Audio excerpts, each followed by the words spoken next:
और द्रौपदी का अपमान। महाभारत के पात्रों में कर्ण को उनकी वीरता, उदारता और संघर्ष के लिए जाना जाता है। उनका जीवन हर कदम पर कठिनाइयों और समाज के भेदभाव से भरा हुआ था। एक ऐसी ही घटना जो कर्ण के जीवन का बड़ा मोड़ बनी, द्रौपदी के स्वयंवर का प्रसंग है। ये घटना न केवल कर्ण के मन में गहरे घाव छोड़ गई, बल्कि उनके निर्णयों और जीवन की दिशा पर भी प्रभाव डाल गई। कर्ण, जो एक अद्वितीय धनुर्धर और कुशल योद्धा बन चुके थे, को अपनी क्षमताओं पर पूरा भरोसा था।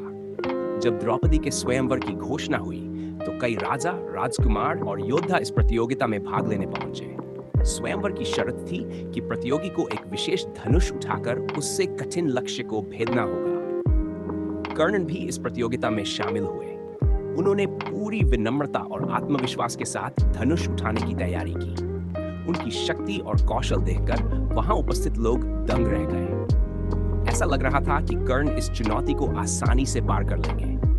लेकिन तभी द्रौपदी ने कर्ण को रोकते हुए कहा, मैं एक सूतपुत्र से विवाह नहीं कर सकती। द्रौपदी का यह कथन सुनकर सभा में सन्नाटा छा गया। कर्ण, जो अपने कौशल से सभी को प्रभावित करने वाले थे, अपमानित महसूस करने लगे। द्रौपदी का यह वचन उनके लिए गहरी चोट जैसा था। कर्ण ने बिना कुछ कहे धनुष नीचे रख दिया और चुपचाप सभा से बाहर चले गए। हालांकि उनके मन में यह बात गहराई से चुभ गई। इस अपमान ने उन्हें याद दिला दिया कि वह समाज में सूतपुत्र के रूप में पहचाने जाते हैं और उनकी असली पहचान को हमेशा दबाया गया है। इस घटना का प्रभाव कर्ण के जीवन पर बहुत गहरा पड़ा।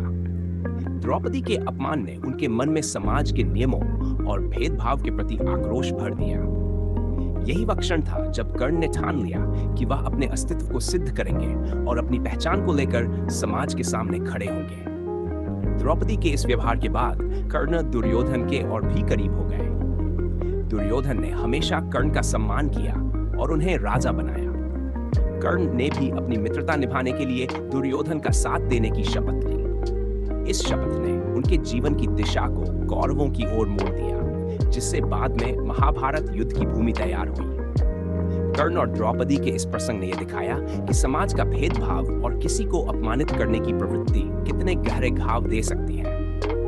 द्रौपदी का एक वाक्य कर्ण के मन में जीवन भर के लिए घर कर गया। यह घटना बताती है कि किसी के आत्मसम्मान को ठेस पहुंचाने के परिणाम दूरगामी हो सकते हैं। संदेश: कर्ण और द्रौपदी की यह घटना एक महत्वपूर्ण शिक्षा देती है। हमें किसी व्यक्ति का मूल्यांकन उसके कर्मों और गुणों के आधार पर करना चाहिए, न कि उसकी जाति, जन्म या सामाजिक पहचान पर।